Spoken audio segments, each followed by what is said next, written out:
Hi, it's Chris with Implied Music, and today I want to take a look at brightening a dark chord progression with harp. Um, Glissandos, arpeggios. We're going to do a little orchestration, and we're going to look at the harp.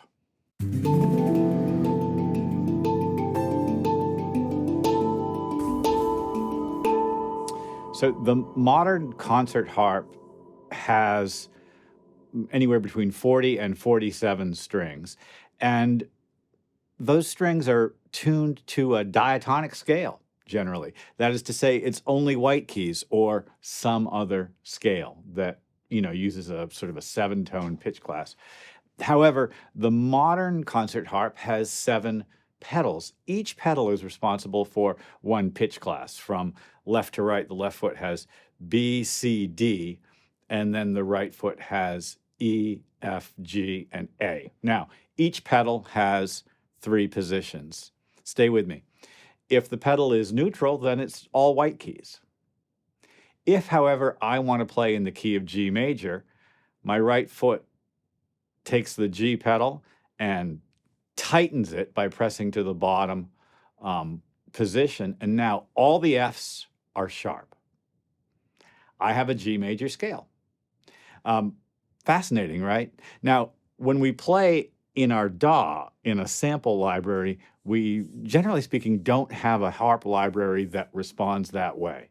However, writing for harp has to take into account the historical conventions of the instrument. What sounds natural is what players have done for 100 or so years. It's a great sound, and it's the kind of thing that you'd put in just before the big drop of, some chord, right? Well, here's the thing. That's a fairly dense harmonic sound, isn't it? There's one of every note. But because of the way the pedal works, orchestrators frequently do something like this. They'll take the harpist's notation and they'll say, I want you to raise all the B's to B sharp, which is the same as C, and lower all the F's to F flat, which is the same as E. Well, you can do that over here by choosing in scale quantize the, say, major pentatonic. And look what happened. I have a bunch of double notes. Now, listen to this again. Does that sound familiar at all? Those little double notes, you can't hear them. They're happening so fast. And yet the net result is a more transparent, without quite as much harmonic weight is the term that we use. It's gorgeous, right? Let's undo that. There are other solutions for this as well. Say John Williams' writing frequently is he will make the glissando a Lydian glissando. He'll take the 4th step of the scale and raise it up a half step. Well, what that would mean is, in this case, we'd want a major scale, we want a G major scale, and that means that all the Fs are now sharp. Against a C chord or in the C world, that would be lovely, wouldn't it? Well, there are other tricks too. For instance, and here's one that I use all the time, the hexatonic scale, 6 notes, all the B's. And I just need to do this manually. There's no easy way to do it. And just raise them up. So when I do that, I get a net result that doesn't have a leading tone anymore, and again, doesn't have the same weight.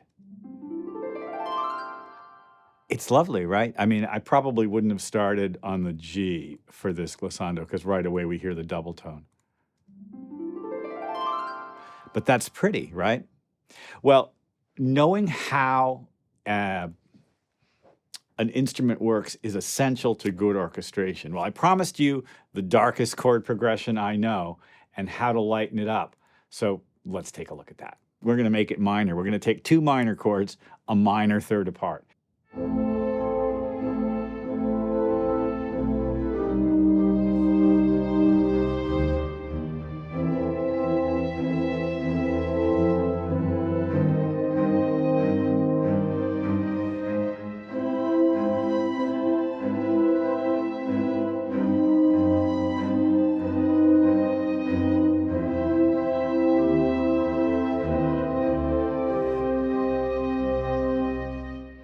Should we listen to the harp by itself with the metronome, just to really get a sense of the feeling? Here we go. It goes up and down in triplets.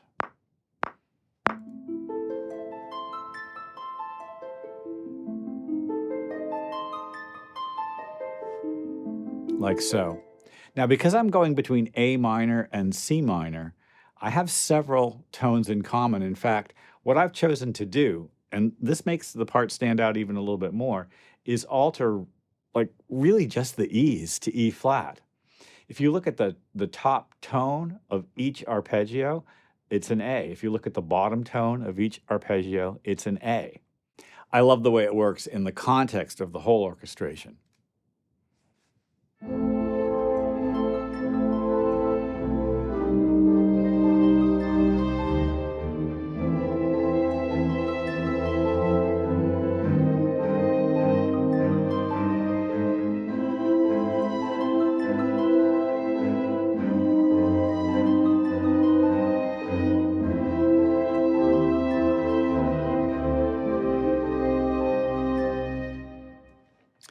Good harp orchestrators use their knowledge of the construction of the harp, the limits of the player's hands, and the relationship of the notes within the arpeggio to the chord progression.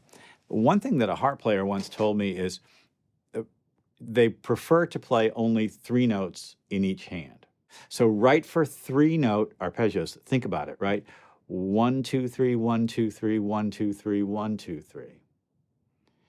And that gesture that the harpist has to do is a kind of a fluid and practice thing, but it's an enormous part of the overall sound of the instrument. These are all things to think about, and to my mind, they all stem from our understanding, our appreciation of the physics of the actual instrument itself, and the limitations of a player in reading and performing.